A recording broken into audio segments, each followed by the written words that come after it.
Well, good morning, everyone. We've got 30 attendees at this time, and so I think we can go ahead and get started and welcome you again for the Texas Sea Grant College Program uh, webinar for full proposal and overall requirements and process webinar discussion this morning.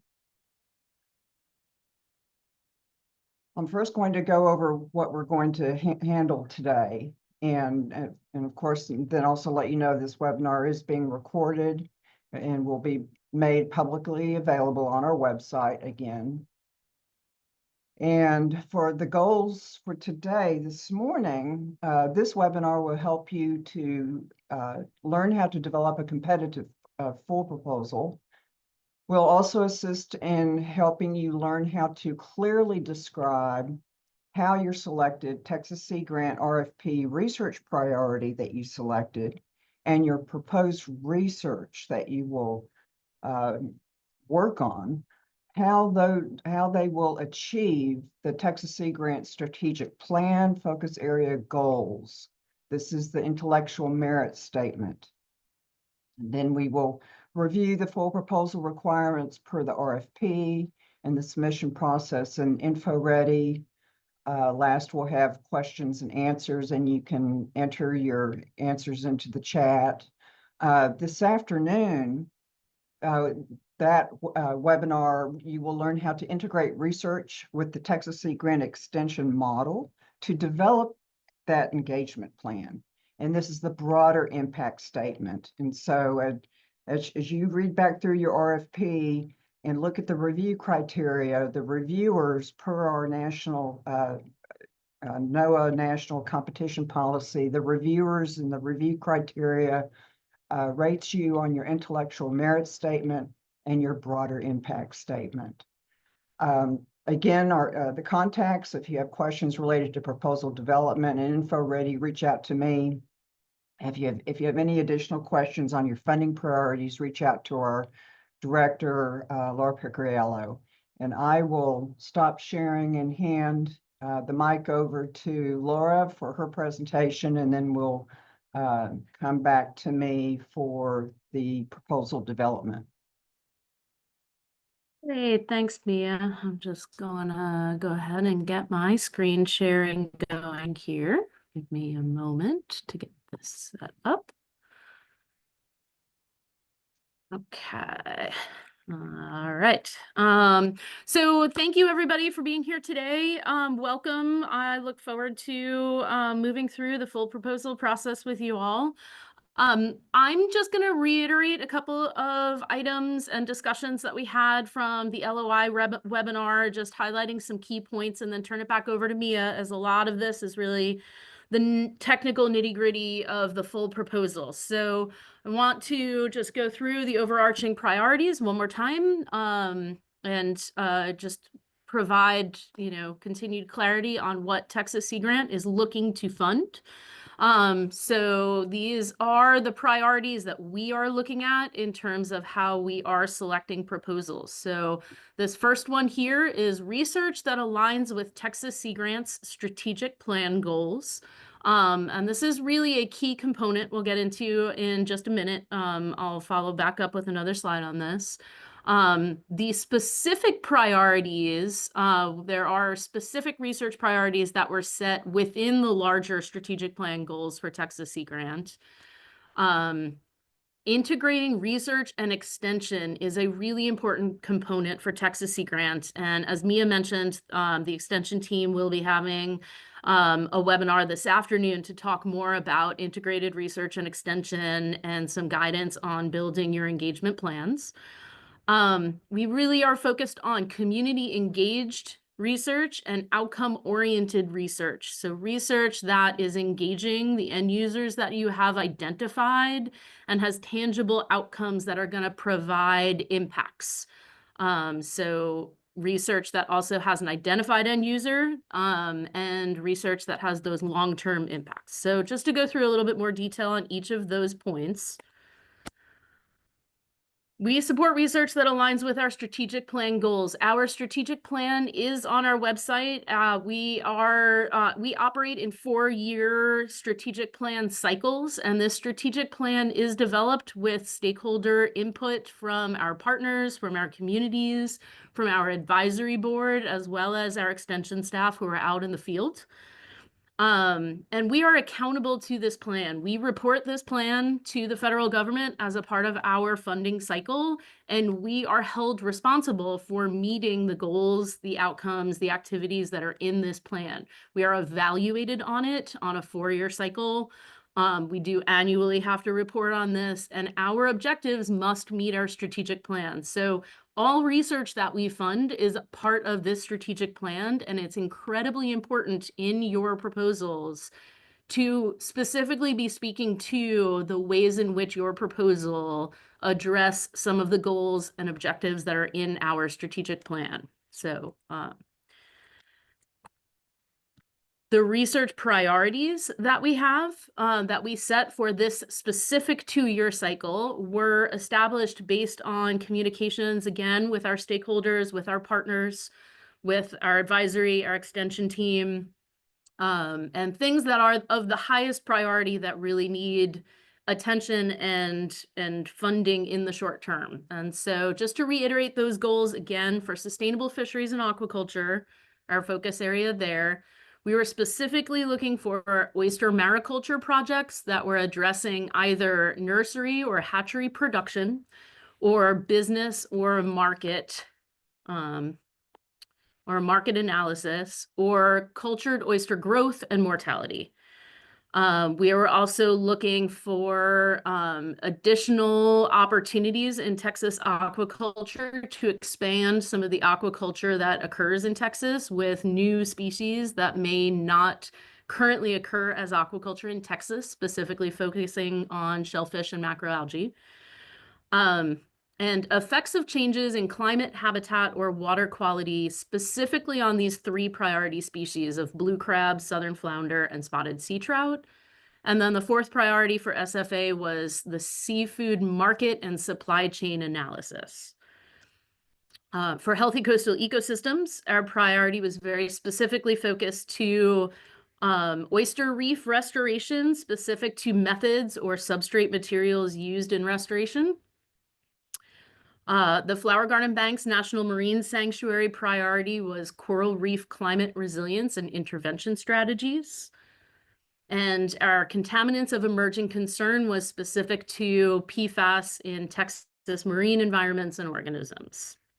And for resilient coastal communities and economies, we were very specifically focused on coastal inundation to address some of the increasing flood impacts that we are seeing along our coastal communities. So looking at compound flooding, looking at social, cultural, economic impacts of flooding events, disaster risk perceptions related to coastal inundation, and early warning systems. So those are the specific priorities that we are evaluating and looking to fund directly through this cycle.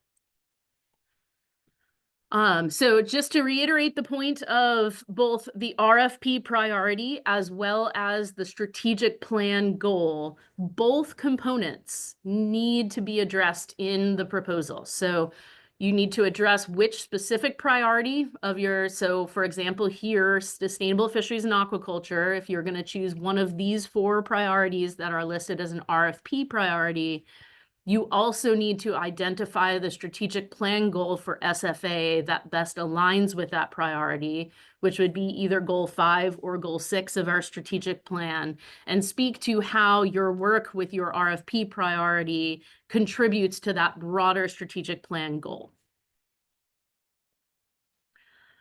And then Texas Sea Grant wants to support integrated research and extension. This is the Sea Grant model, and extension is a very important component of the research that we fund. And we're really focusing on 2-way communication and engagement. So making sure that universities are communicating with the communities and making sure that communities are also communicating, their knowledge, their needs, their activities to researchers within the scientific community. So this is a constant cycle that we'd like to see two-way communication through that engagement. And again, that's going to be discussed more this afternoon in the Integrating Extension and Research webinar. Texas Sea Grant supports outcome-oriented research. So these are some examples of outcomes that we looked for in our proposal evaluations.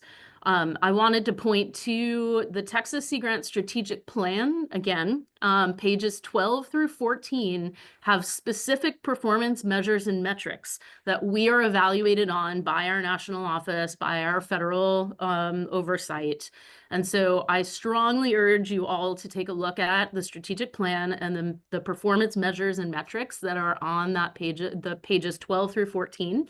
They are identified by focus area as well as broad metrics that apply kind of across projects and focuses.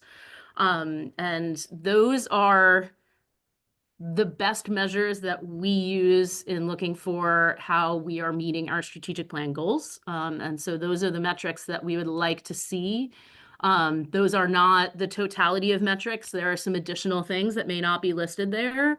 And those are items that you can certainly work with your extension team on discussing and evaluating what the best outcomes are to identify in your research proposals. So Texas Sea Grant supports community engaged research. Again, wanting to highlight that we are talking about a two-way street. You know, engagement is certainly a spectrum, as you see here, from informing communities all the way up through collaborating and empowering communities. This is going to be talked about more this afternoon as well. So just wanted to highlight that this is an important component of the proposals that we'll be looking at. And please attend this afternoon's webinar with the extension team. So to recap, Texas Sea Grant strategic plan goals, research priorities that were listed specifically in this RFP, extension and research, integrating research and extension, community engagement and outcome-oriented research, identified end users, and longer-term impacts in Texas. So that's the overview of what we are most looking to fund in this cycle. So with that, I'll open it up for questions for a few minutes, and then I will hand it back to Mia.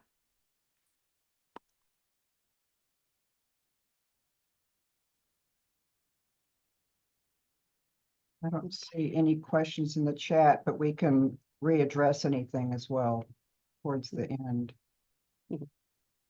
Absolutely. Yeah, I don't see anything in the Q&A or in the chat. So please feel free to reach out to me if you have any questions at all. And I'll go ahead and stop sharing and I'll hand it back on over to Mia. Great, thank you.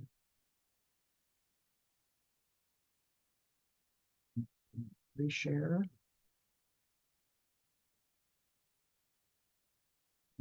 Back.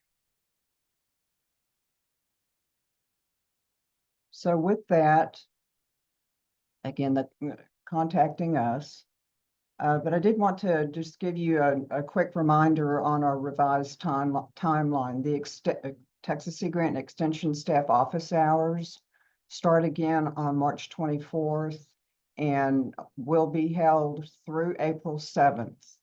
And so we want you to continue to engage with your Texas Sea Grant partners, and you'll learn more about that this afternoon. If you haven't already met with your extension partner, which I'm sure most of you have by now, there's the same link, and the office hours registration was to establish that. The only other thing that has changed, it was just that because we had such an overwhelming response of LOIs, 69, we gave more time to review all of them, and so we didn't notify you until yesterday. So thank you for being patient with us. And the full proposal date is still the same, May 5th. But I want you to also think in terms of beginning to reach out to your sponsored programs office, your proposal administrator, because it always takes at least 6 weeks for a proposal to be logged in and started and for them to help you start to begin with your budget. So please do reach out to your sponsored programs office now. This slide, it just is a chunk of information. It gives a great overview of the full proposal process. So the eligibility for a submission of a full proposal is any applicant who submitted a letter of intent in the InfoReady system. We have just under $1 million per year that we have available to fund, and we'll hopefully be funding at least 5 projects. We want you to please reread the RFP full proposal element requirements, pages 6 through 11. That is what I will be going over today, but you still need to go back and review that yourself. The lead PI is responsible for the full proposal content, the requirements, and the submission and info ready.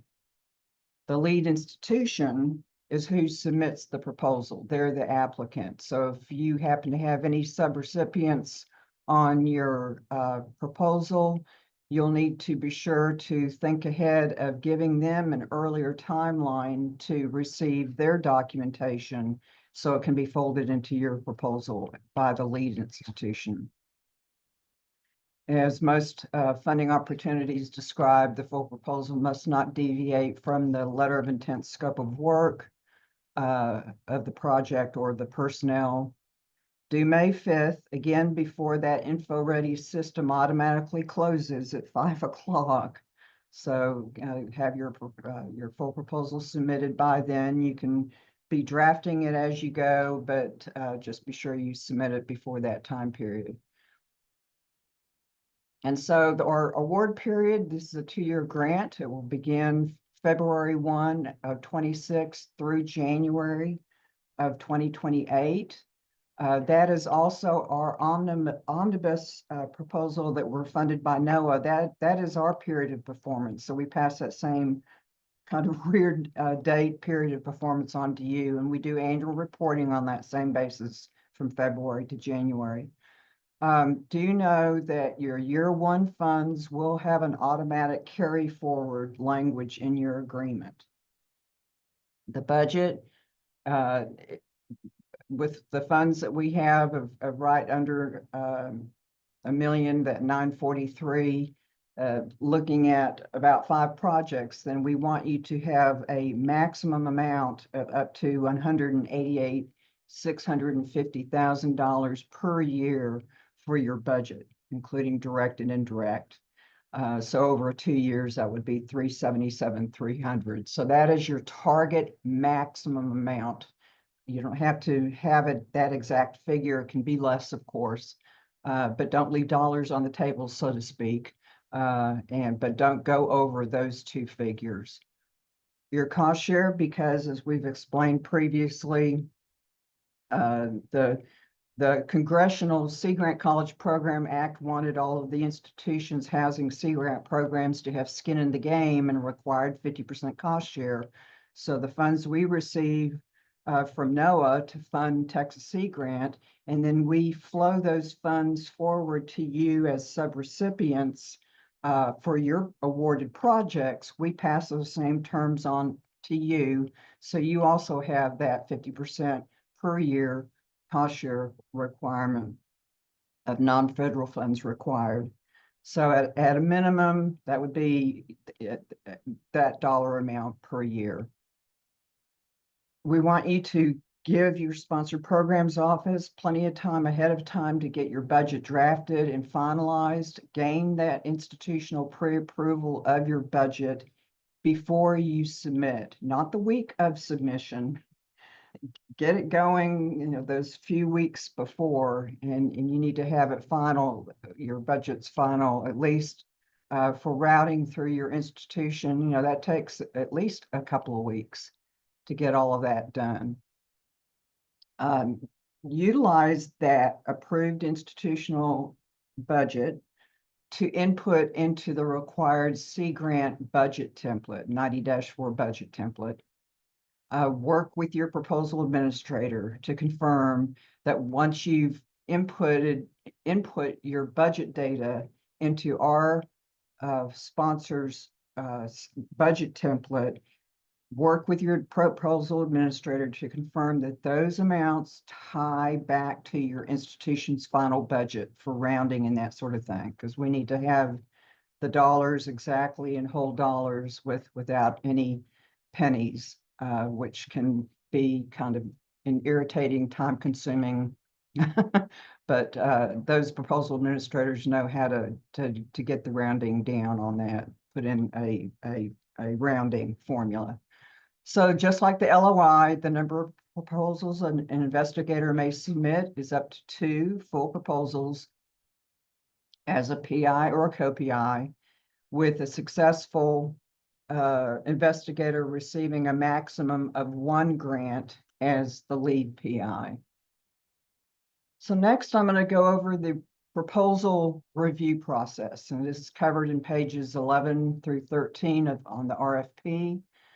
Our merit review criteria is modeled after the National Science Foundation's gold standard of scientific review. And I mentioned this earlier, where the primary 2 criteria, although there are 7, but as most NSF proposals, there's the review criteria of your intellectual merit and of your broader impacts. And the intellectual merit, and this is taken from this language is taken from the review criteria number 2 that is from our sponsor NOAA's National Research Competition Guidelines of Review Criteria. So review criteria number 2 addresses scientific and professional merit of the potential of the project to advance knowledge and understanding within its own field or across different fields. And review criteria 6 specifically talks about the degree that we want you to discuss in your proposal, the degree to which the proposed activity relates to the Texas Sea Grant strategic plan focus area goal that Laura mentioned from our strategic plan, and how it relates to the research priority that you selected that was identified in this RFP. And then the broader impacts criteria is the potential to prepare the next cadre of scientists, funding students, funding young scientists, assistant professors, and onward and upward, how the application provides knowledge to action, and potential to advance societal outcomes with end users and community engaged outreach and extension activities. And then for us, for the full proposal, that's via the engagement plan. So continuing with the review process, the full proposals are reviewed by me, the research coordinator, for completeness and conformance with the RFP instructions. If the full proposal does not adhere to the instructions, it will not move forward to ad hoc peer review or the technical review panel. And then once it does move ahead to ad hoc review, it's reviewed by 2 out-of-state scholars and extension specialists without conflict of interest. That was why on the suggested reviewers list I had in red bold font, out of state, not in Texas, to try to avoid conflict of interest. Those reviewers will evaluate the intellectual merit and specifics of integrating the broader impacts of extension, education, and outreach via the engagement plan. The peer reviewers will follow the review criteria that is listed on page 13 of the RFP, and I've also have displayed it for you on the next slide. The 7 review criterions. We will take into consideration your suggested reviewers list previously provided. So if for some reason you did not provide that list, you may please go ahead and complete that and email that suggested reviewer list to me separately.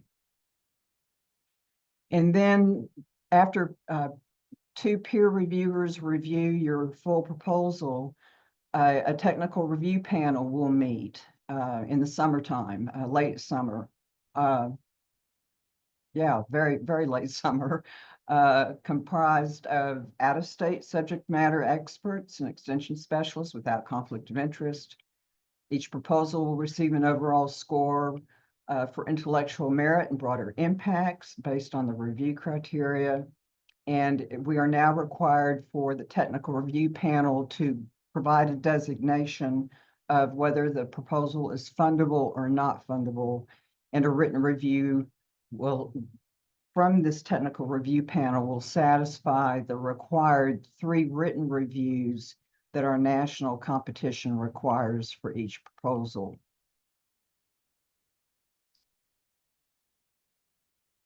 So here are the 7 review criteria from the NOAA National Research Competition Policy. I've referenced for you page 13 of the RFP, going over rationale, scientific or professional merit, innovativeness, qualifications and past record investigators, user relationships, and here's where the end users, where we were requiring that from you in your LOI and in your full proposal. And interesting the way this criteria reads: the degree to which the end users or potential users of the results of your proposed activity, how they've been brought into the planning of the activity, and will be brought into the execution of the activity, or will be kept apprised of progress and results. Please read these review criteria. These are the answers to your POPs quiz, so to speak, is how I give guidance to our graduate students who apply for fellowships. The scientific intellectual merit part is under, as I said earlier, this review criteria number 2, scientific or professional merit. And the review criteria 6 is where it specifically is wanting to have the reviewers review your full proposal for the relationship to Texas Sea Grant priorities, the degree to which your proposed activity relates to the focus area goals of the strategic plan, and to the research priorities identified in this RFP that you have selected. And then also our programmatic justification, the degree to which the proposed activity will contribute as an essential or complementary unit to other projects to reaching the objectives of the Texas Sea Grant program, or the degree to which it addresses the needs of important state, regional, or national constituencies. So your research project, you're going to have your own goals and objectives, but you also need to achieve the strategic plan goal specific to your research priority for your full proposal. And then the final selection process, the Texas Sea Grant Director will conduct a final review of the proposals, because the technical review panel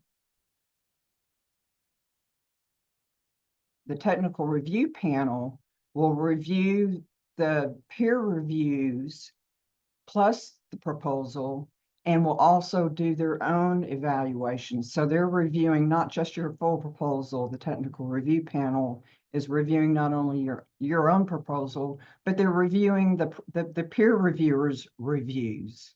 So that's a lot of work that technical review panel does, and they recommend and rank the top proposals to fund. And so then the director will conduct a final review of the proposals, all of the reviewers' comment scores and rankings, and will make, as a director, a final determination of which proposals to recommend to NOAA and to our National Sea Grant Program Office. And this decision will be based on the technical review panel's recommendations and reviews, because they will recommend the top 5 or whatever proposals.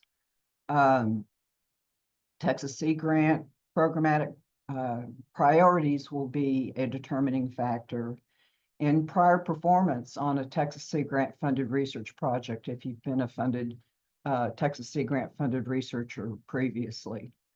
All of the reviewers' comments will be provided to the lead PI, the blinded version, and of the reviews and the comments and the scores will be made available to that lead PI.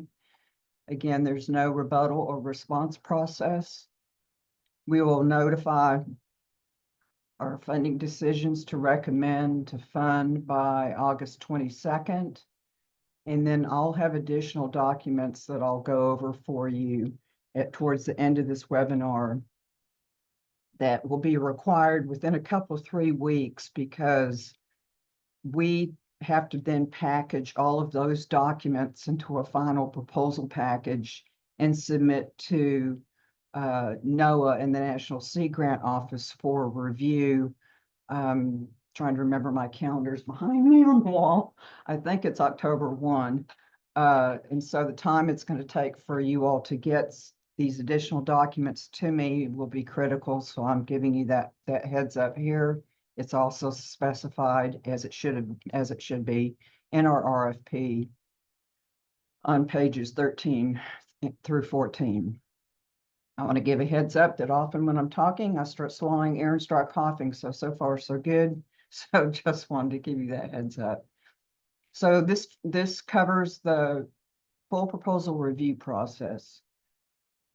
So here we come back to, well, again, as Laura showed, what does Texas Sea Grant want to fund? Well, it wants to fund research, innovative research that's aligned with and achieves a strategic plan goal that addresses one of the research priorities, is integrated. What next? Integrate that research with your extension and outreach and education to improve the understanding, wise use, and stewardship of Texas's coastal and marine resources. Again, as Laura said, the community engaged, outcome-oriented research with end users identified that will result in substantial long-term impacts in Texas. And we keep telling you this over and over, but it's so important. We support funding priorities that align with and achieve the focus areas goals of our strategic plan. Why? Because we're evaluated by our sponsor. NOAA evaluates us on our research investments in you, the researchers across the state of Texas, the outcomes of the research investments, and the relevance of these investments to identified state needs. Again, you may have remembered participating in our survey that we put out last fall before we drafted and finalized our RFP. We looked to see what was important to fund over these next 2 years. And there were a lot of good funding priorities that we just had to reduce and look at just funding those that for right now over these next 2 years is what's important to fund. And so we want you to, again, prior to developing a full proposal, review our strategic plan, review those focus area goals of the strategic plan. And this is, yep, it is a live link and everything's on our webpage. So as we went through all of the research priorities that were published in the RFP by focus area, these slides were showing the specific focus areas, research priority of that focus area. And those research priorities that you would select and have your research be about will need to achieve one of those strategic plan goals. Same with this focus area, healthy coastal ecosystems. So the different research funding priorities would want to achieve one of these 2 strategic plan goals. And again, on funding research that responds to research priority for the resilient communities and economies focus area, this research priority, we would want you to clearly describe how it will achieve that goal that was listed here. And so getting into what is going to be required for the full proposal, I wanted to give you the similarity of the letter of intent that you just did and the required project description that was listed in our RFP for the letter of intent, you will be doing the same thing for your full proposal project summary, which is also a 1 page.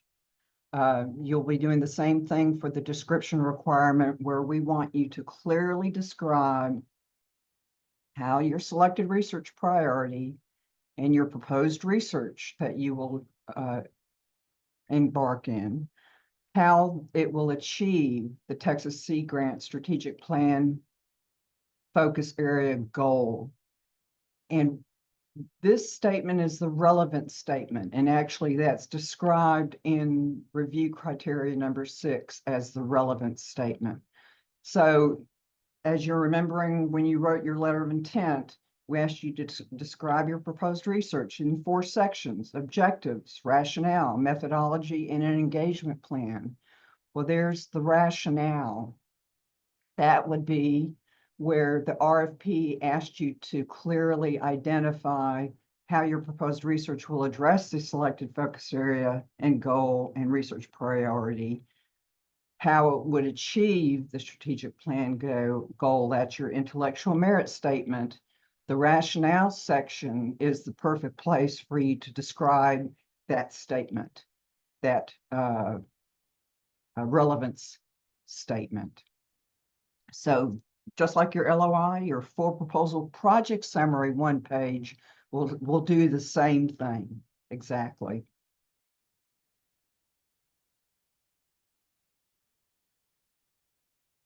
So the requirements, as we're getting into the meat of the matter,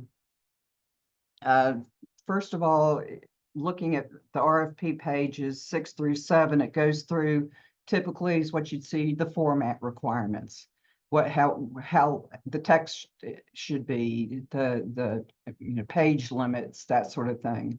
But there are other important changes listed in those RFP pages 6 through 7 where I have given you specific guidance and tips and suggestions related to submitting a full proposal and those documents in the InfoReady system. So we'll just go right in here. So the text, again, it must be single-spaced, 12-point minimum font, and that is a minimum font requirement of 12-point with 1-inch margins. Strict adherence to page limitations. We've actually reduced the number of pages for your project narrative. So strict adherence to page limitations, including figures, tables, and images. Your content must be written in the 3rd person, informative to those working in the same or related disciplines, and understandable to a scientifically literate audience. Define your acronyms when you begin to use them. Now, this is where I'm giving you extra guidance that's in the RFP that has to do with PDF documents. All document uploads for the full proposal in InfoReady, like in most federal funding systems, must be a PDF. Now, what's critical here is not to have headers or footers.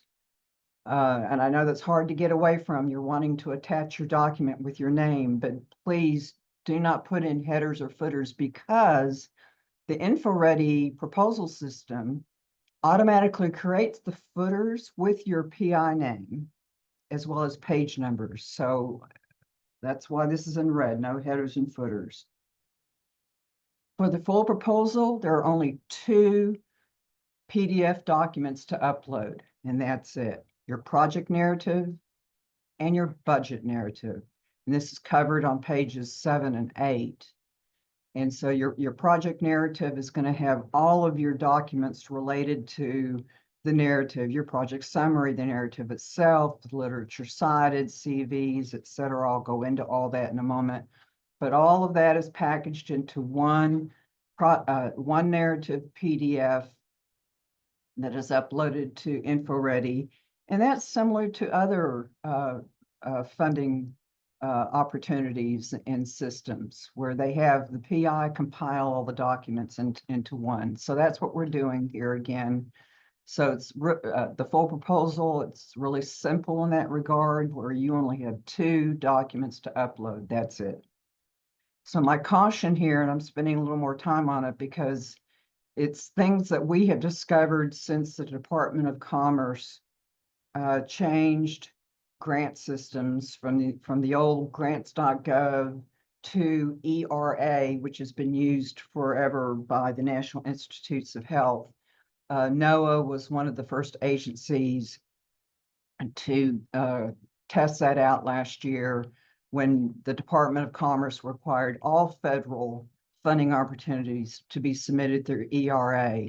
And the ERA system, in order to have documents go through their system and uploads, they have to be, how documents often have text boxes where you can enter information. Well, those become thick documents, so to speak. And so the ERA system requires all of us who are dealing with these and creating these documents to flatten the documents. And the easiest way to flatten a document is just to print your PDF to PDF and then compile all your documents together. So those are some of the tricks of the trade. So I've got PDF caution and tips. Again, this is in the RFP.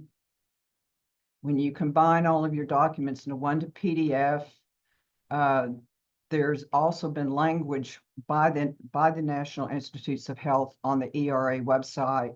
Now, fortunately for you all, so where we are funded on a 4-year omnibus, we're in the second half of our 4-year omnibus. And so your proposals will not be submitted into ERA, but we still want you to adhere to these same guidelines. And those guidelines were that in a lot of the new funding opportunities, they reference the help help desk questions and answers from NIH on how to be successful with your PDFs. And one of the things that they mentioned, so I grabbed that guidance here, is when you're combining your documents into one PDF, do not use the portfolio or bundling function, because what happens is that it'll create one PDF, but each of those pages are a separate file that you have to open, which, to me, then it's not easily displaying. So you want a single document that gets combined where each of your pages are displayed like a page in your PDF file, rather than pages that turn into files that are required to be opened. Another quick tip is that often when electronic signatures are applied in a PDF, when you combine it, the signature will just disappear. So what I've just stated this again from the NIH ERA webpage, help and Q&A page. Electronic signatures are often unable to be retained in a PDF when you're combining your documents into one PDF. So the best practice is to apply that electronic signature in the PDF, then flatten the document by printing the PDF to an Adobe PDF before you compile all your documents into a final PDF. Please utilize your sponsored programs office proposal administrator. They're good at figuring out those tricks to assist you, or your business administrator, and have them help you finalize all of the document compilations into just the 2 required PDFs that we're requiring of you. So we'll now be going into what is required. So all of the elements that are required for a full proposal, there are 13 elements. The 14th is no longer required, and I'll cover that in a minute. But of the 1 through 13 elements, just like the LOI, I'm going to first cover the elements 1 through 7 because it's exactly as you did for your LOI in InfoReady, where you're entering these first 7 into the specific form fields in InfoReady. So again, all of this is on pages 7 through 11 of the RFP.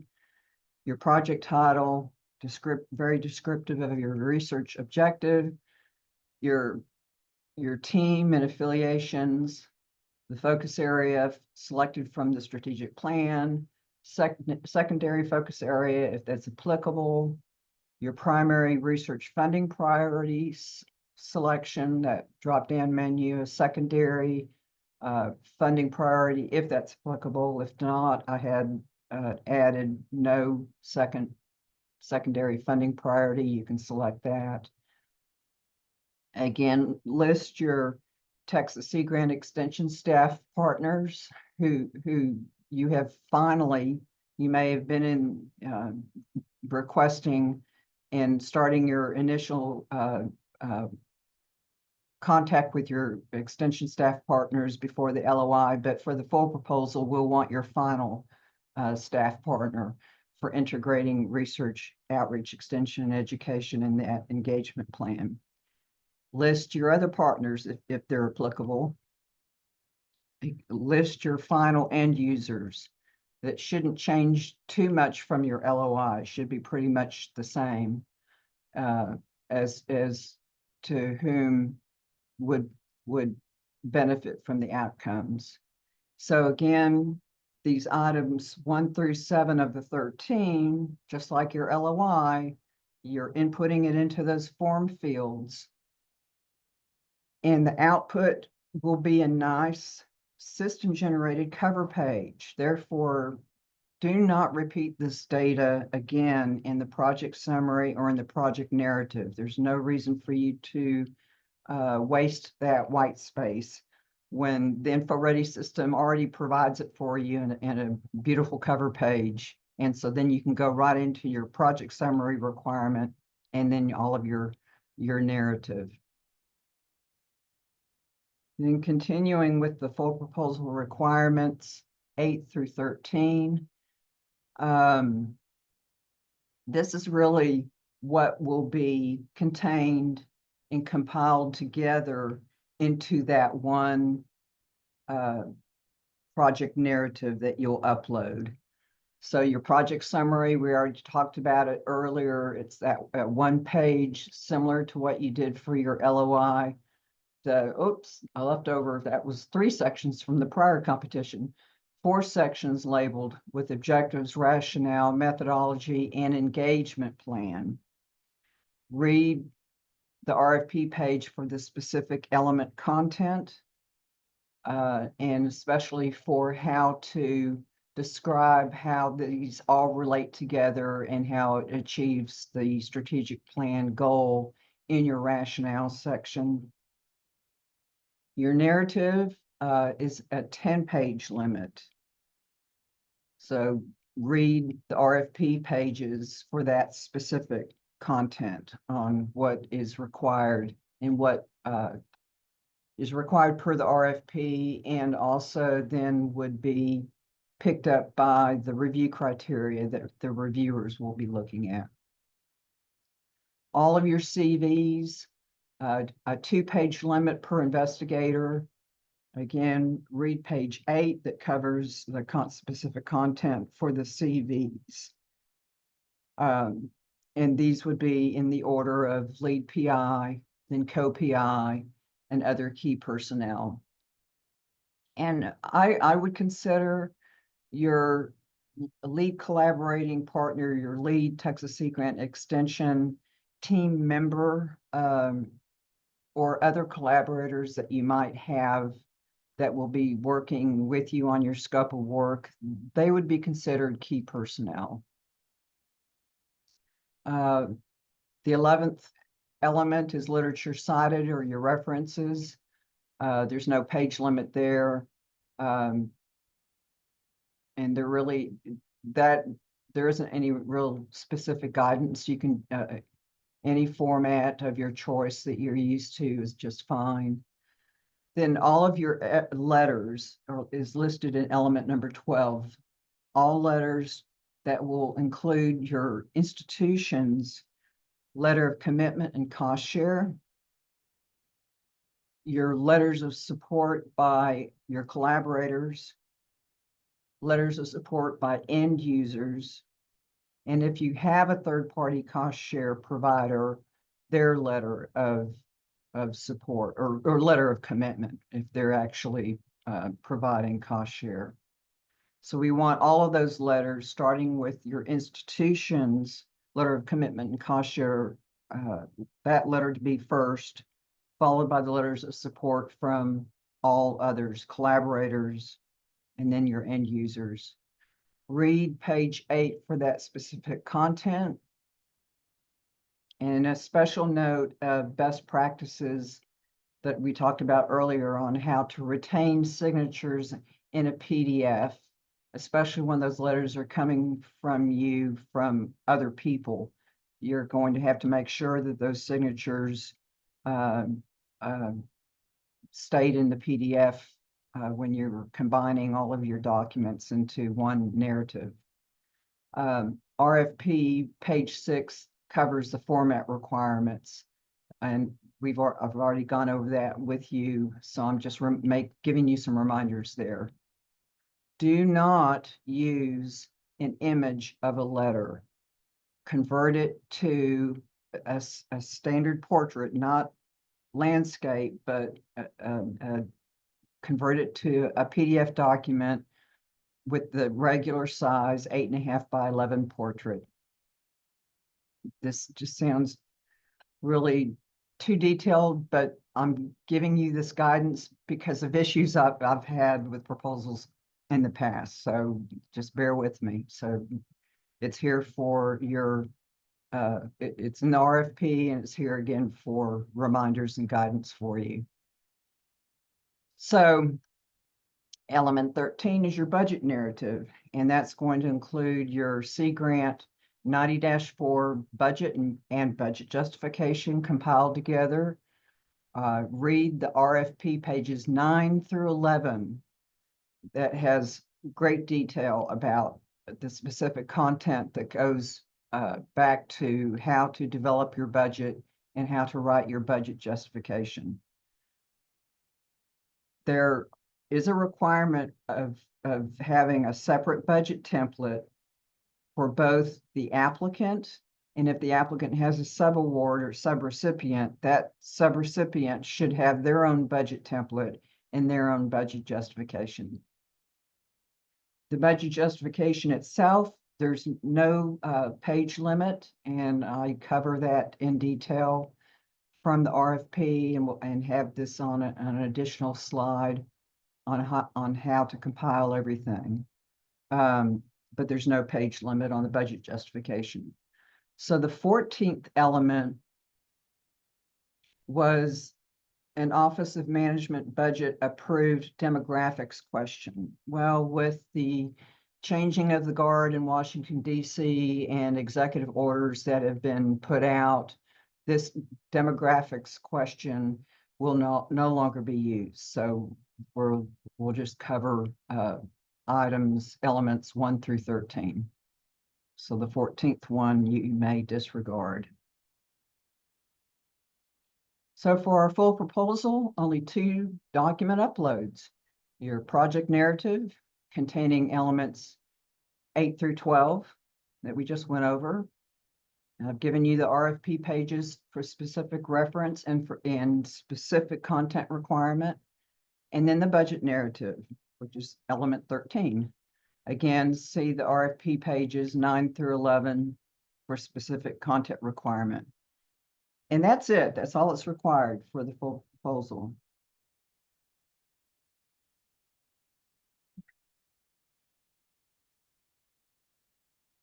So moving on into how to package those 2 PDF documents. The narrative PDF, elements 8 through 12, this is the first of the 2 required uploads, narrative PDF. And this statement that I've copied here is at the very top of page 7 of the RFP for this specific statement, which states the project narrative. You combine all your documents for the proposal elements 8 through 12 in numerical order. And you combine it as one PDF, save the file, name it narrative underscore with the lead PI's last name, and upload in InfoReady and save as a draft. So elements 8 through 12, I've listed it here again for you. For the narrative PDF, you're combining that one-page project summary that has the 4 sections: objectives, rationale, methodology, and engagement plan, with your relevance statement talking about how you tie it all together and achieve a strategic plan goal. Then you'll have your 10 pages for your describing your narrative. You'll next list all of your CVs. Again, it's a 2-page limit for each person. Next is your literature cited, no page limit. And lastly, for your narrative are all of the letters, starting off with your institution's letter of commitment and cost share, followed by letters of support by collaborators, engagement partners, and end users. So that's your first of 2 required uploads, your narrative PDF. Your second upload has to do with your budget narrative. So the budgeting, I'm going to go into a lot of detail taken directly from the RFP, and I've listed the pages here again for you, but it's important for you to understand all of the requirements that are needed from you, because our sponsor needs them from us. And so we're passing that along to you. So the budget narrative will include our sponsor's budget template, the Sea Grant 90-4 budget Excel template, and the budget justification. It requires the requested Sea Grant federal budget and cost share budget by year 1 and year 2, and by total, the total project cumulative budget. And I'll show you a slide, the next slide, an example of a 2-year budget template. This Sea Grant 90-4 budget template is required by our sponsor. It is accessible at our website. Everything is accessible at our website. And within the InfoReady full proposal application, I'll have it uploaded there for you too. Please use, as I've said previously, your final approved institutional budget. So 3 weeks before your proposal is due, May 5th, at least 3 weeks before, you're getting your budget into a final shape and getting it approved by your institution. So you want to use that final approved institutional budget to input the data into this template. That's all this is a budget input template that just has to be in this format. So once you've input the data into this template, ensure that your totals tie back to your institution's budget. That's a responsibility of you and your proposal administrator. I'm going to give you as much caution as I can here. Please do not wait to populate this template, as it will be time consuming. Unfortunately, that's just federal requirements that we have to pass on to you. So I'm giving you this caution, this heads up ahead of time. Do not wait to populate this template. Don't wait to look at it. Start playing with it and save it as another version and start playing with it so you can get a feel for it. It will be time consuming. This was a template that we've used previously, but it was totally reformatted because, as I said earlier, the Department of Commerce changed grant systems, and all federal proposals have to go through ERA, which goes back to using the SF 424 R&R budget form. Now, because we're not submitting your proposals in an omnibus proposal, we did that a couple of years ago, but this second cycle in our 4-year omnibus, we won't be submitting through ERA. We will not be having to complete an SF 424 R&R budget form. But the Sea Grant 90-4 budget template was reformatted by NOAA and the National Sea Grant Office to fit the same budget categories that were different. So they've reformatted it to fit the budget categories to match the way the SF 424 research-related budget form has them. There are many hidden macros. There are many hidden formulas even, and anyone who is a scientist, an engineer, an accountant, inputting into a worksheet where you can't even see the formula is frustrating. But that's what they've done. It's a protected worksheet, and so I'm again just giving you that heads up. So obtain assistance from your proposal administrator. Advise them that the SF 424 research-related budget template is not required for this proposal. So you're off the hook. Only this Sea Grant budget template that I'll show you and go over with you is required. So again, the maximum budget, $188,650 per year, including direct and indirect. A maximum total request for the 2-year project is $377,300. I ask you to please enter and have your institution's final institutional budget be whole dollars. I know when you get into salary effort in the calculations that generate the salaries and the benefit dollars, the effort, you get pennies, and I'm asking you that we need you to have enter into the budget template form whole dollars only in the 90-4 budget form, and also in your institution's approved budget form, if you can, set the formula rounding to whole dollars with 0 cents. So your minimum cost share, 50% of what you would be requesting per year, would be this figure, $94,325 per year at minimum of what you're requesting for each budget year.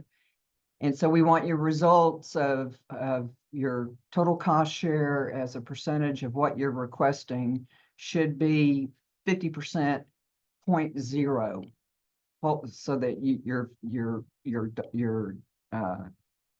budget dollar amounts are in whole dollars with 0 cents, and your percentage result is 50.0.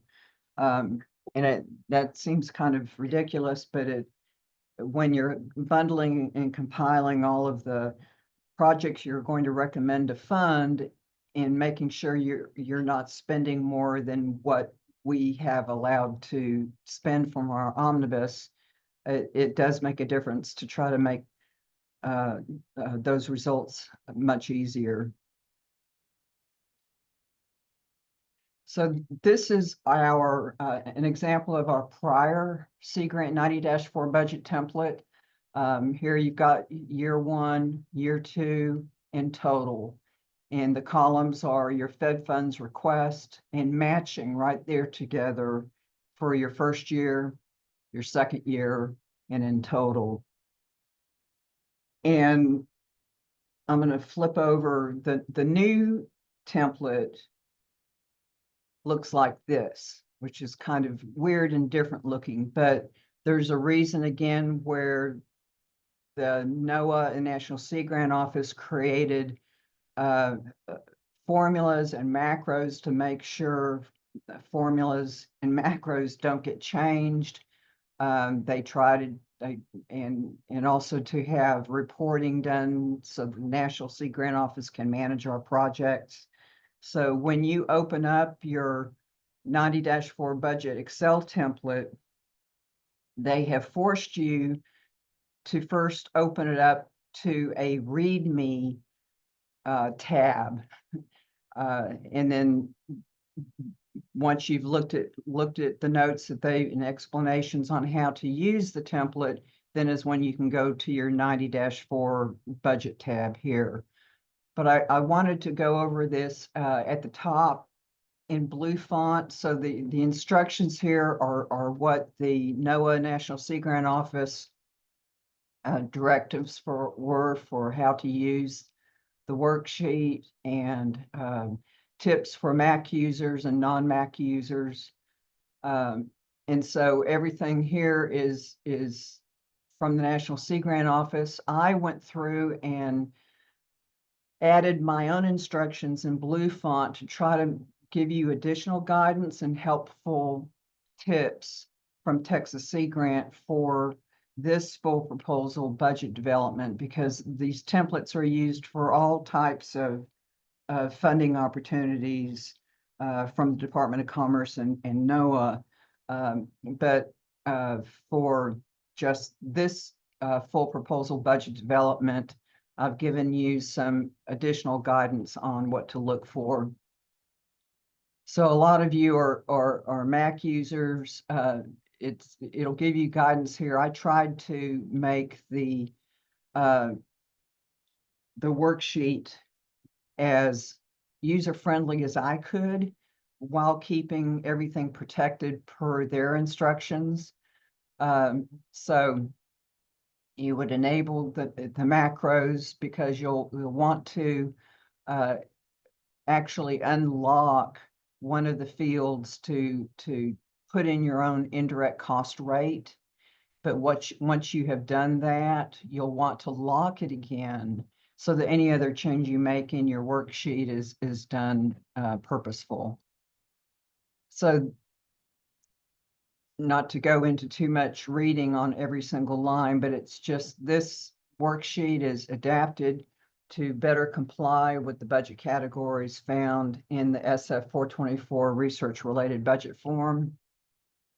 Many categories are similar to our previously used 90-4 budget, but there are new budget categories and differences in several data aggregations. It's not the intent of this Excel workbook to conduct all calculations needed to develop a budget for a proposal. It's instead meant to be a companion to other platforms that are out there. But it has been revised to more closely align to the categories used that are now required by ERA. So again, we're wanting you to look at this. It talks about how the macros are in this worksheet. All macros function to expose or hide portions of the budget form, lock or unlock specific cells, so that cells don't accidentally get overwritten. The worksheet is protected. All of the cells that have a yellow background are available for the data entry, whereas white cells are locked. So you can read this further. It has different drop-down menus. There's actually a tab called a fringe table, where fringe rate detail can be added for institutional use. This tab pulls key person information from the budget form into the table, which then can be populated with fringe rate data for key persons, as well as any notes of explanation. Data in this table are not used in any budget calculations. So, get with your proposal administrator. I haven't actually used this to see how that works. And so you need to partner with your proposal administrator. You can see why I'm saying get with them now to get your proposal logged in, and also let them know about this big change. There are functions that can be shown or hidden. This pair of buttons toggles between showing or hiding a series of command buttons, and those were those gray command buttons you saw at the top that I showed you just a second ago, that I will show you again in a moment. It is recommended that you click on hide functions prior to turning the PDF in converting the Excel file, budget file, into a PDF when you're compiling your budget narrative. So let me look here. So it's very important for you all to read these notes and understand prior to working with your budget file. This is the lower half of that same tab where I've put in more of my notes. Here's the show or hide functions, and I'll jump ahead. So here are these functions. So I've made this worksheet so that when you click on it, you're going to see these different functional type buttons. And then before you convert this to a PDF is where you click on hide so that this all disappears. But I wanted it to first be visually there when you first look at it. So going back to the README help sections, the lead institution would click on the budget type, whether it's a primary budget or if you have a subrecipient, that institution would select from the drop-down menu subaward budget. There are already 3 different subaward lines. You probably won't need any more than that, but there's a way you can add more lines if you have more subrecipients on your project. I've left that alone. On your key persons, this is important for you to read. The senior key persons row, where you input your PI, your co-PI, and your other key persons. The input values are all summed in row 11, and I'll pop ahead. So here on my proposal, Mary had a little lamb. The lead PI is Mary, the lamb herder. So I've listed her co-PIs. And as you list your personnel here, the totals all come into this calculation line here, is what that was referring to.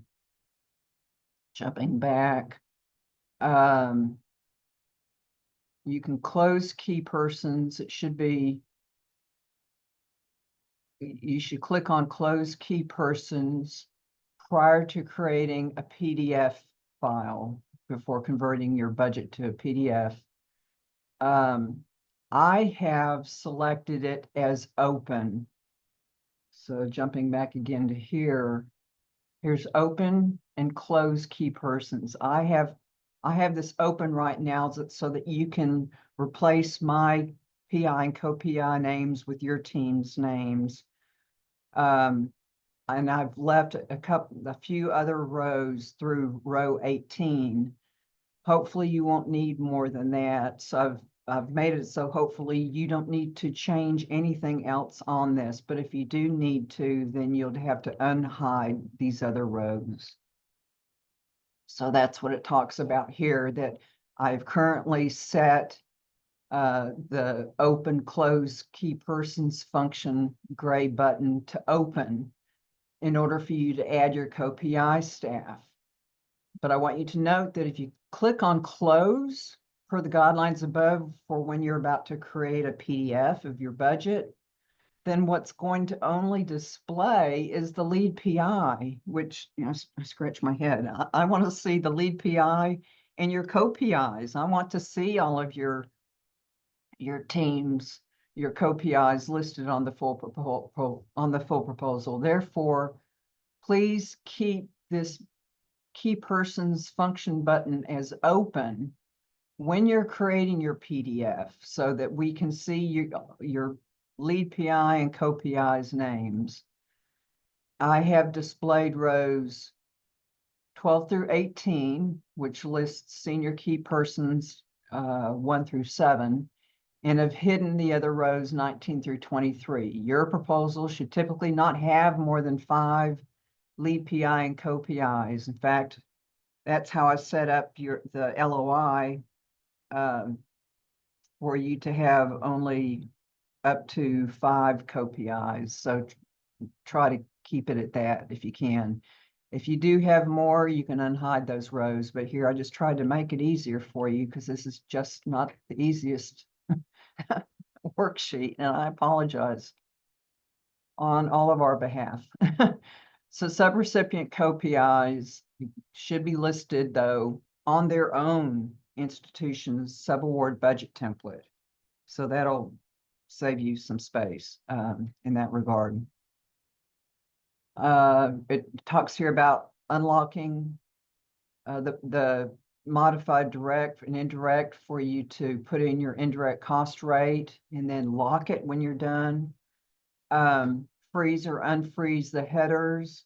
I have gone ahead and frozen the top row so that when you're scrolling down through the pages of your budget, you can still see year one, year two, you know, your headers that you're working from. So I've already done that for you.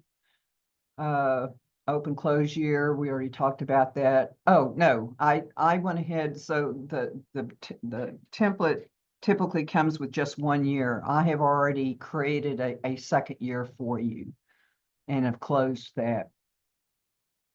I'll let you read the rest here, but the only other note I have is just to leave the project number blank for full proposals. That's I won't know what that would be until you're recommended for funding, and then we'll assign a National Sea Grant Office project number. So with those guidelines and tips, this is what this looks like. And so under the budget type, this is the drop-down menu for selecting primary budget, or if it's your subaward, that co-PI at that institution would click on a drop-down menu for subrecipient budget. And I've just typed in here, so you won't type anything. Leave this blank, project number, because we won't know until you're recommended for funding. I've dropped in the dates for you already for year 1 to 1/26 through 1/31 of 27, and for year 2 picks up at 2/1/27 to 1 through January of 28. Again, remember that you know, with potential delays of federal funding, often into the second year of funding, the researchers are worried about, you know, getting that second year of funding on time, but they may still have funds left over from year 1. Well, year 1 will automatically carry forward to be used. So just know that you can continue on with your project. So here's your team.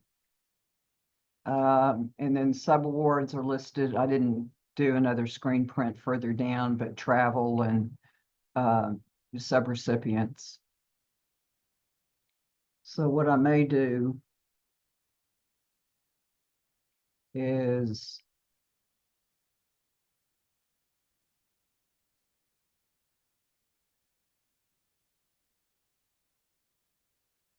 here's our RFP webpage where we have the LOI, the last webinar, and we'll record it and post it here.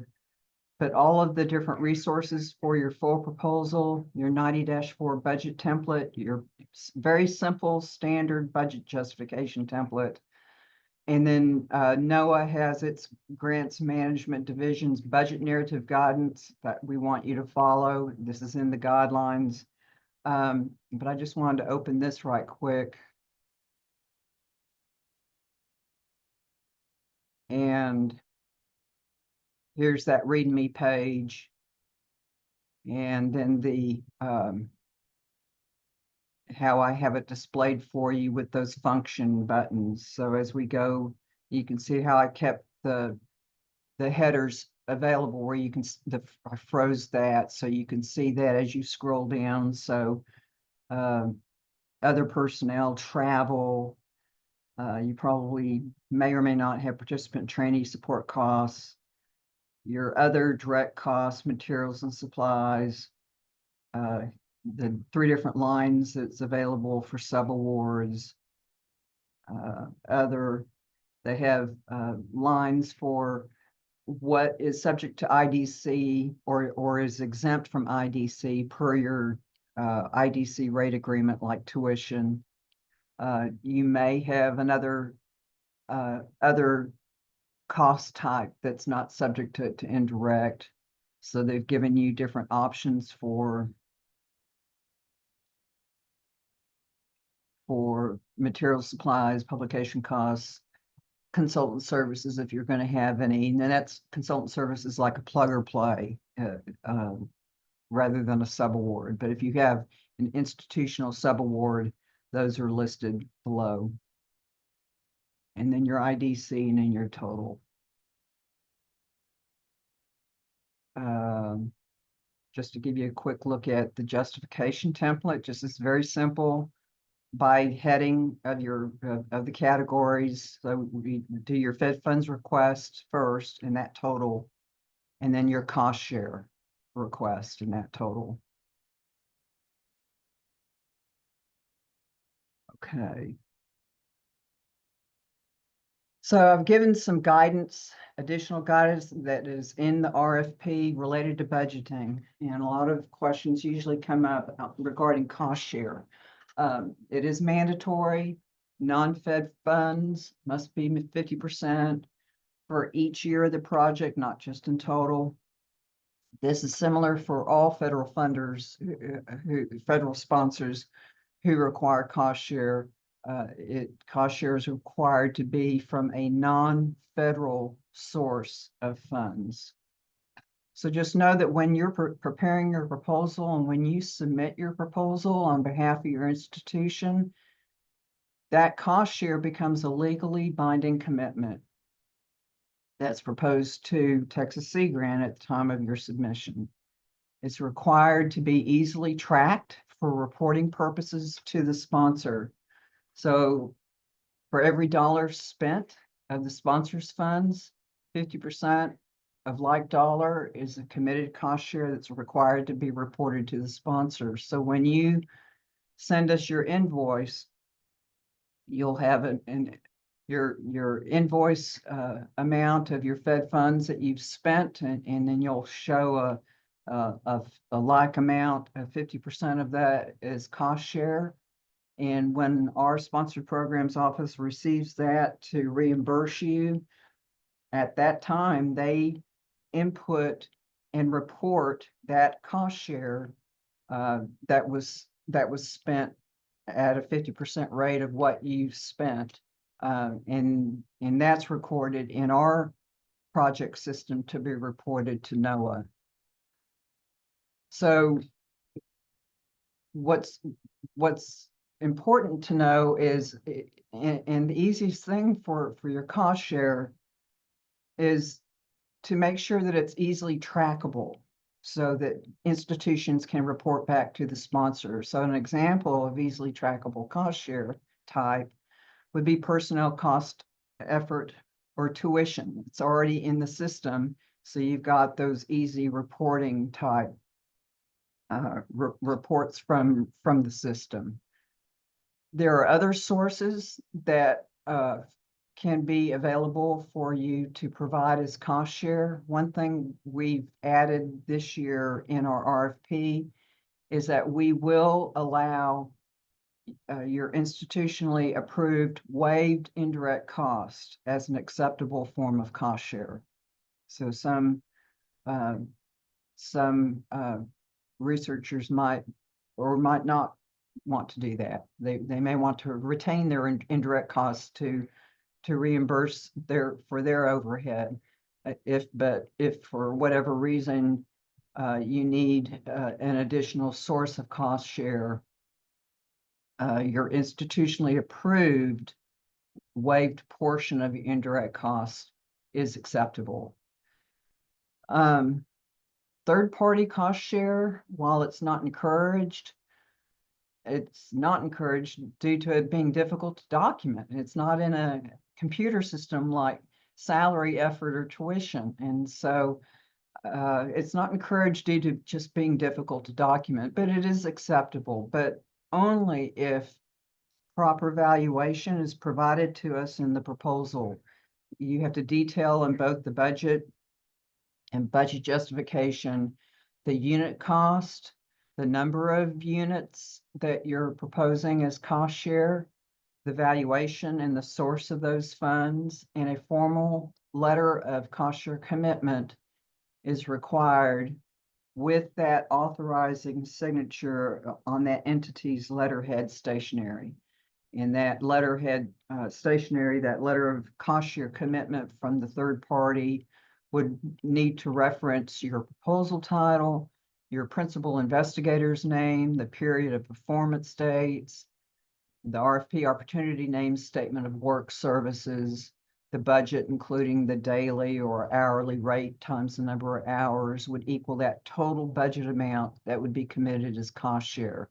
We want the reviewers to be able to see that that particular item provided by the third party cost share provider is putting forth that that source of funds or item to be used only on this project, only during this period of time. And so that can be almost audit documentation where you want to be able to then also prove the value of it, what the budget amount is, and how, and it's listed specifically in that cost share letter of commitment. It's listed specifically in your budget narrative, and the reviewer can see that budget amount on your budget. The justification for your budget, that document itself, for the applicant, for the lead PI institution, there's no page limit. We want you to justify the requested Sea Grant federal funds budget by cost category, line item, and detail, utilizing that budget template I showed you. Separately, then you justify that cost share commitment by cost category, line item, and detail. Ensure that when it all works out, you've got a minimum cost share of 50% of the requested Sea Grant funds is met on each cost share budget year. You can't have one year that doesn't quite have 50% and the other year makes up for more than 50%. It has to be 50.0% per year for each year. The PI should include budget items on their budget for the Texas Sea Grant Extension Partner for any travel or supplies or publication material costs for that Texas Sea Grant Extension Partner's scope of work for reimbursement.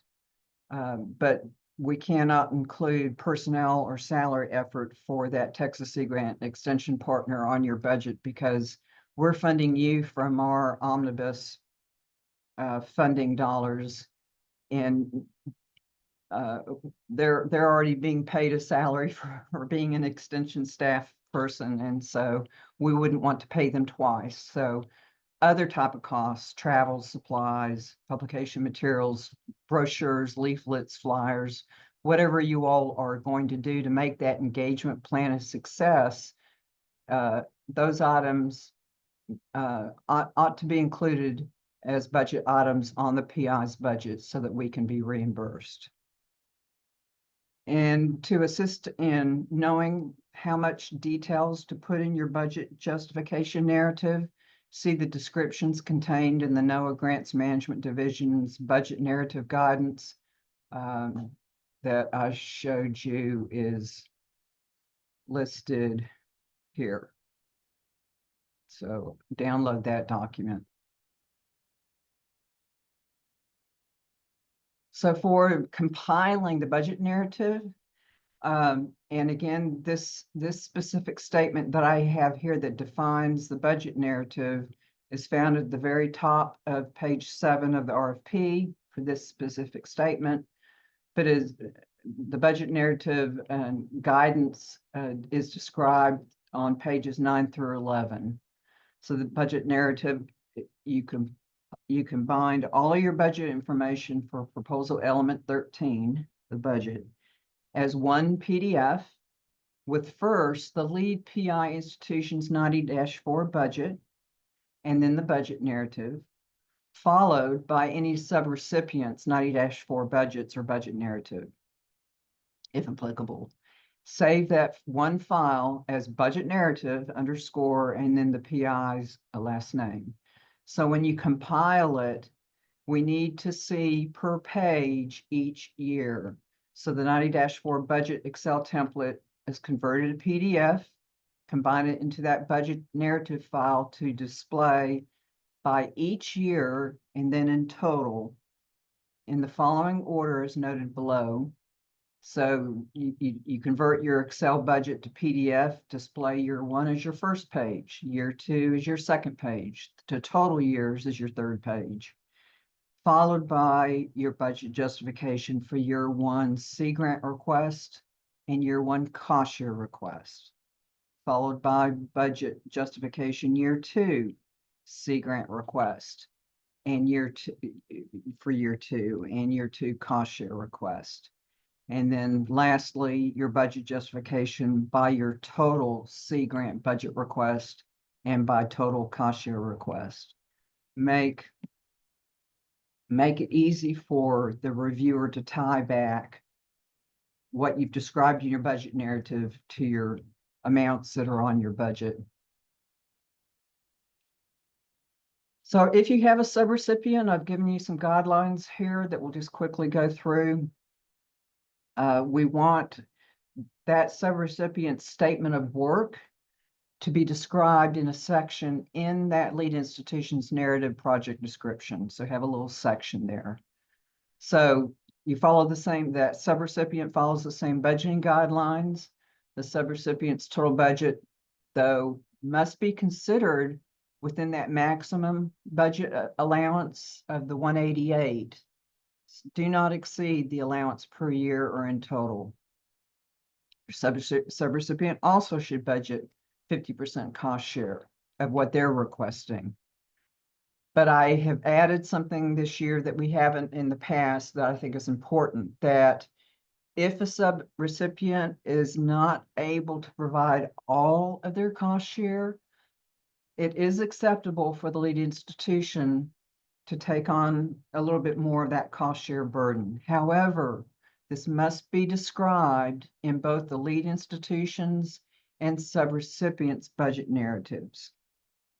So it seems kind of obvious, but again, we lose the forest for the trees, and I just have that guidance for you. The budget justification for the subrecipient, please have them provide their statement of work, kind of like an abstract, but their statement of work would be the first page of their budget justification. And then they would follow with that same budget template, starting out with personnel salaries, on and on, travel, and justify the requested funds budget and cost share as per the guidelines previously talked about. And then they would compile their budget documents exactly as the lead does, but they're going to have to get that to the lead PI early enough so that the lead PI can include the subrecipient's budget, 90-4 budget and justification would need to be included in the lead PI's budget narrative PDF upload requirement. So the budget narrative for the proposal would first be the lead PI's budget and budget justification, followed by the subs documentation. So actually getting into info ready on the full proposal, it's quick and easy. It's you know, again, we recommend Firefox and Chrome to be used. There's that applicant guide that's available for you in case you have any issues. I will create the full proposal competition link and we'll make it available to you via an info-ready email notification. So April 4th. So once you receive that, you can log in and click on apply and begin to do exactly what you did, like you did for the LOI, for the full proposal. Again, you'll complete those elements 1 through 7 in the info-ready specific form fields, which will be output as a great system-generated cover page. Therefore, don't repeat this data in the project summary nor in the project narrative. And then the full proposal just requires the 2 PDF document uploads, the project narrative and the budget narrative, and that's it. So I'll give you the same guidance that whenever you're in InfoReady creating your information, always save as draft as you're working on it, because there's only one opportunity to submit. So when you upload your compiled proposal narrative PDF, save as draft. When you upload your compiled budget narrative, save as draft. You can make edits at any time before the deadline. Save as draft as often as needed. But prior to submission, preview your draft full proposal document by clicking on the PDF icon located at the top right of your screen, and download and review what you've input and what you've uploaded before you submit. So again, you'll have that system generated cover page of elements 1 through 7, and then it will be followed by your narrative that you uploaded and your budget narrative that you uploaded. Again, there's only one opportunity to submit. When you're ready, check the acknowledgement of submission checkbox. It's only when you check that the submit button actually becomes active. So that's a great preventive accidentally submitting before you're really ready. So once you are ready, check that acknowledgement checkbox, click submit before the system automatically closes. Before 5 on Monday, May 5th, because once the proposal is submitted, the submission is considered final and no further edits can be made. Again, here's that InfoReady login screen. We did discover that those Texas A&M University system members, that they're not from College Station, they had to register as an applicant external to A&M. So that was something that was new that we learned. Again, the full proposal link will be available via email by April 4th. There's that apply button. Once you've entered your items 1 through 7 and uploaded your documents, here's that PDF button to download a draft before you submit anything. So you can see if you've input and uploaded what you wanted to display. And that's just walking you through those same pages of the elements 1 through 7, the focus area, the funding priorities. If you don't have a secondary funding priority, you can actually submit or select no second funding priority. So again, it's just those 2 uploads. You just and this is exactly what you'll see in InfoReady, where you browse for the file and upload for your project narrative.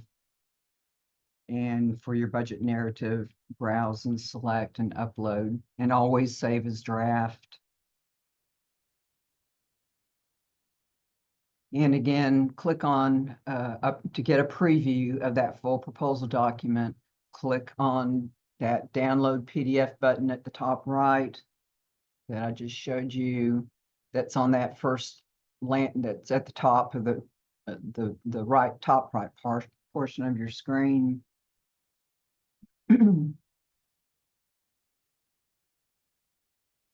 Here's that acknowledgement of submission. This will be changed from letter intent, but not until you click on that box does this button become active. So that's kind of a nice safety measure. And again, submit before 5 o'clock.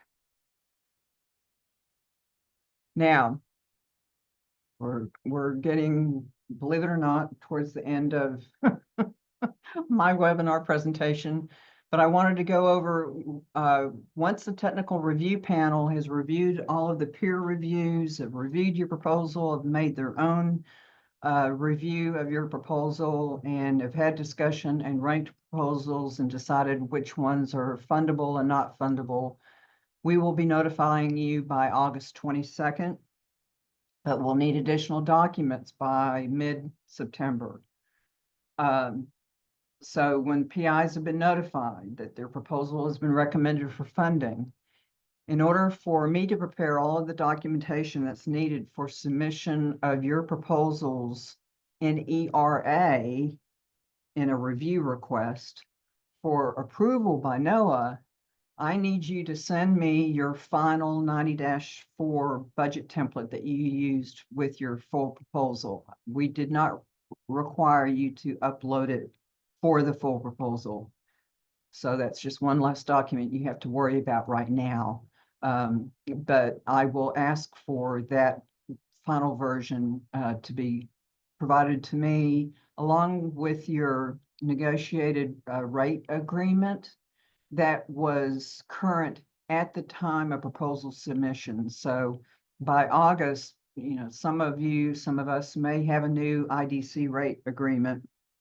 I need the one that was current when you submitted your full proposal in May of 25. The most time consuming and really most important are the National Environmental Protection Agency, the abbreviated environmental compliance questionnaire form with your relevant permits. We'll go over that.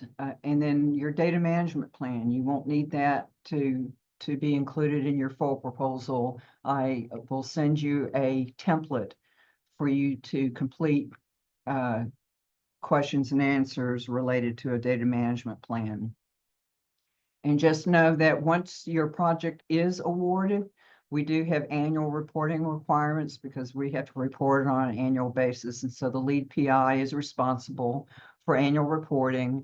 And we have reporting set up now in Airtable, a research reporting data collection form. All annual reports are due by mid-February, but publications are always due as soon as they are produced.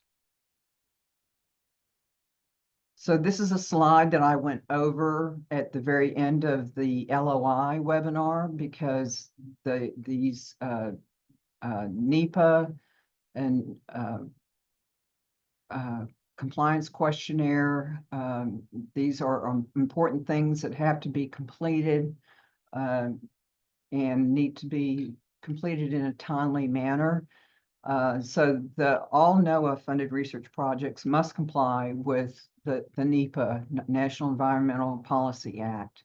Fortunately for us, NOAA and the National Sea Grant Office made an abbreviated version of the NEPA questionnaire, and it's called the Abbreviated Environmental Compliance Questionnaire, AECQ, that must be completed with inclusion of your relevant permits, PDFs of those permits with your questionnaire, include the date or status if you don't have that permit yet, but you've requested the permit. But we prefer you to have that permit already requested and received, and it has to be included with your questionnaire. And also include those by your partner institution subrecipients. So as you draft your full proposal,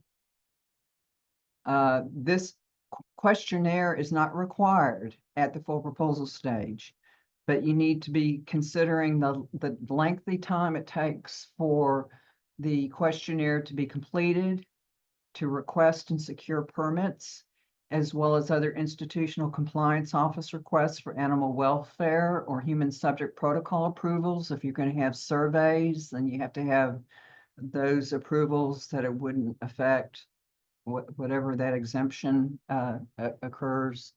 All of those kind of approvals need to be done. So while this questionnaire is not required at the full proposal stage, as soon as you submit your proposal, it's highly recommended that you draft that questionnaire as soon as possible after submitting your full proposal for consideration of the timely receipt of permit documentation.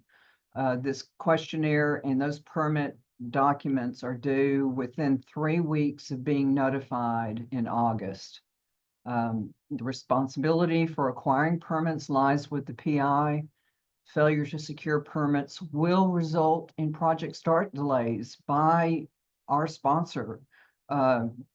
where a special award condition will be placed on the pending award, and until those documents come in and are satisfied by submitting those documents subsequently, the start of your project or the start of that part of your scope of work might not be able to even be started if you've got a special award condition placed on your award. So of the documents here that you will need to complete to me by September, I need this NEPA questionnaire as soon as possible, because even before I submit the package to NOAA for approval, I submit these questionnaires and your permits to our federal program officer for their preliminary review to make sure everything is in sync, and a special award condition doesn't need to be applied to your pending award. So that's just really important for you to pay attention to this as soon as you submit your full proposal, go on vacation, and then do the abbreviated environmental compliance questionnaire. Visit our webpage for forms, guidance, and examples. Seek advisement of your institutional compliance office as needed. And I'll show you here on our webpage the NEPA requirement. We've got updated guidance. There's the template for the questionnaire. NOAA, National Sea Grant Office, has provided step-by-step guidance that actually tells you how to answer the questions. And then they've given you 3 different examples of forms that have already been completed, so you can get an idea of what that looks like.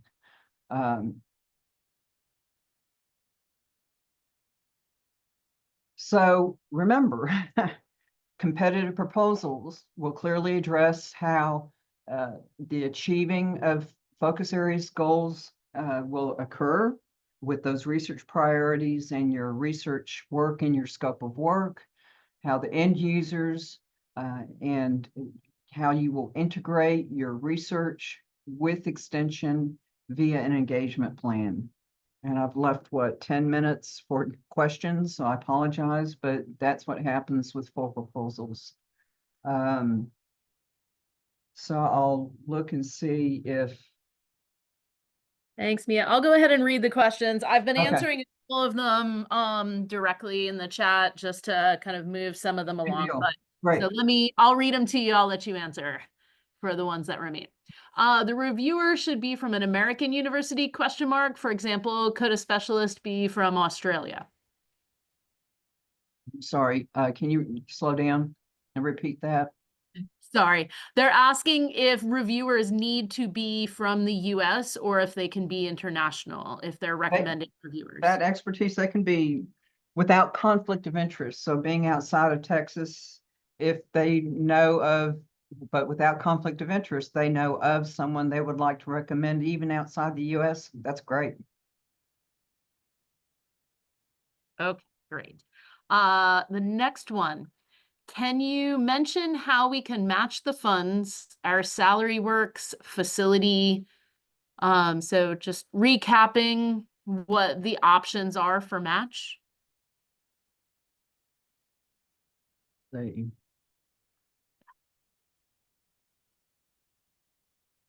best thing is something that's easily trackable.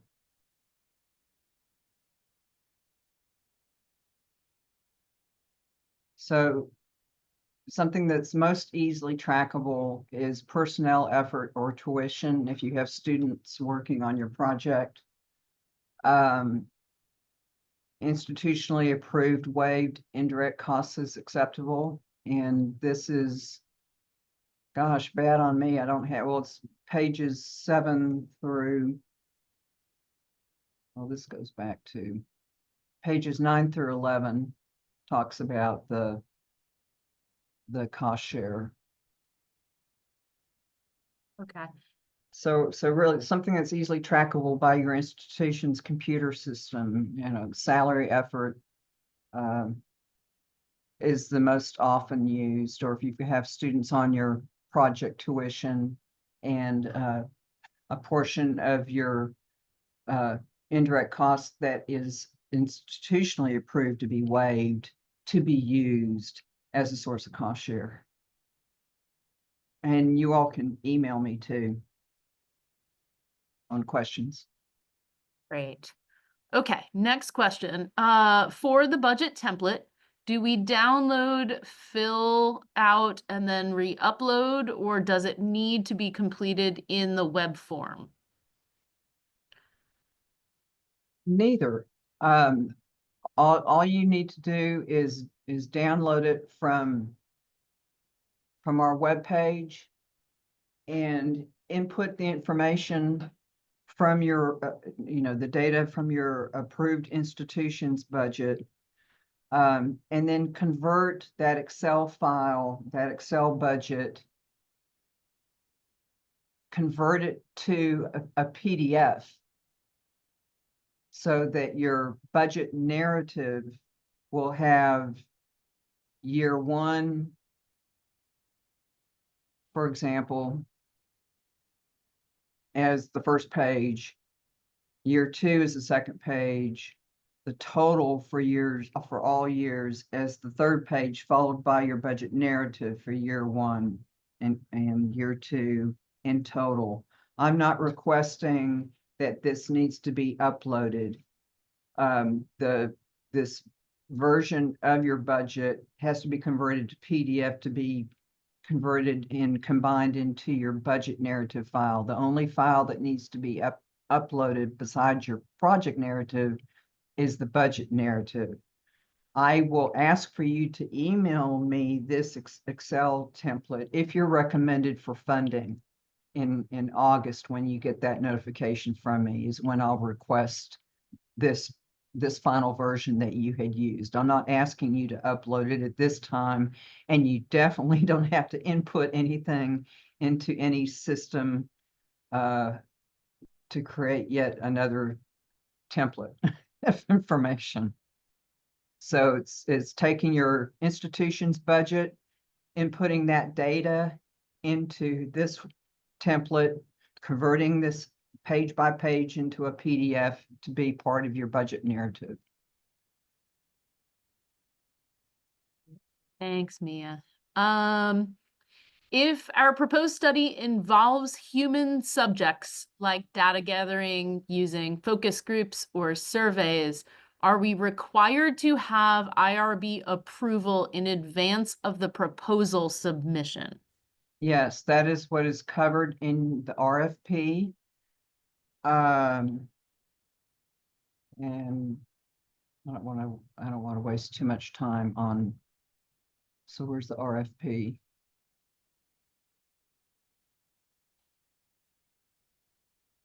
So after the full proposal, here are all the requirements for the full proposal review process, award processing.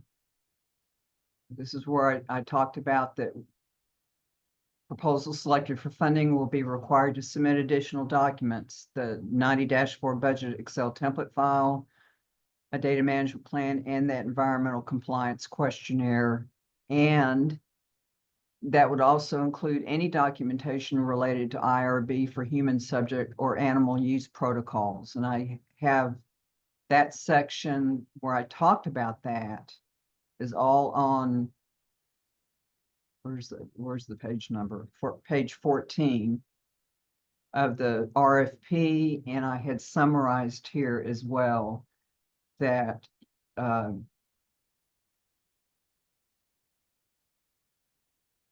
institutional compliance for office requests for animal welfare or human subject protocol approvals need to be received at that time too, which would be like if you have surveys and exemptions that you would be gaining from your institution. Yes, that's all of those institutional type things that need approval would need to be to me by mid-September, September 12th.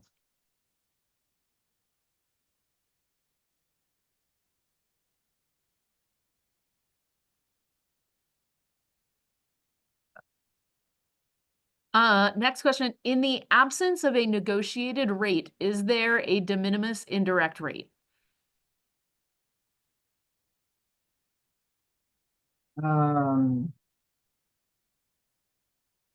Yes, but I don't know where that would be documented. I would have to go back to where it is covered from our funding opportunity guidelines that were provided to us when we did our 4-year omnibus. They probably have that somewhere. And I think I think it's like 10 or 15%.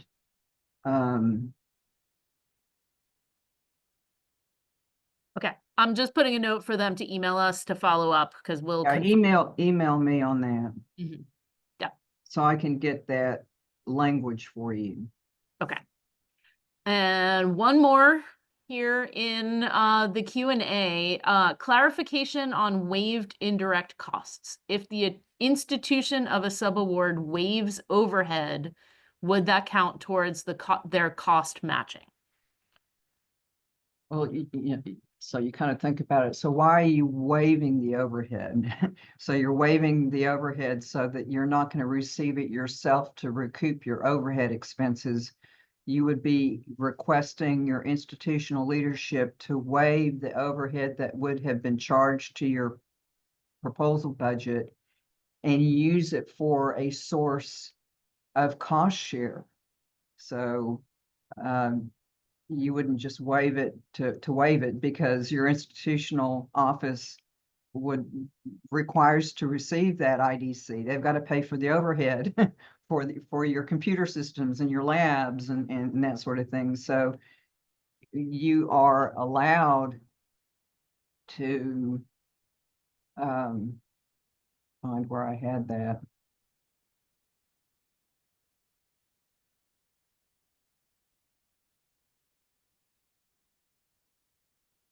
So the waived IDC,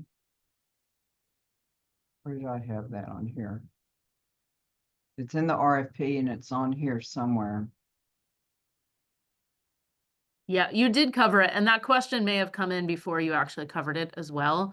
We But then, are a but minute then, away from. but then also know that, if it's a subrecipient and they can't find a source, or they don't have a source available for their cost share, they could either use their own waived IDC to be the source of cost share on their budget, or the lead institution, with their permission, in working with your lead PI, may take on more of the cost share burden for you. So that's something you two need to work together as a partnership and decide how to do that, and what's allowed with both, and then document it in both narratives. And you can reach out again to me if you need to. Okay, that covers all the questions that was in the Q&A. And we are right at the noon mark. I just wanted to let everybody know that I put the link to our Texas Sea Grant strategic plan in the chat directly. So you have that link available. It is on our website. As well as the link to our extension meeting this afternoon on integrating research and extension, where we'll be sharing some more examples and discussing the engagement plan. And that link is also on our website, and that will be from 1:30 to 3 this afternoon. So we look forward to having you join us for that discussion later today. Any final wrap-ups, Mia?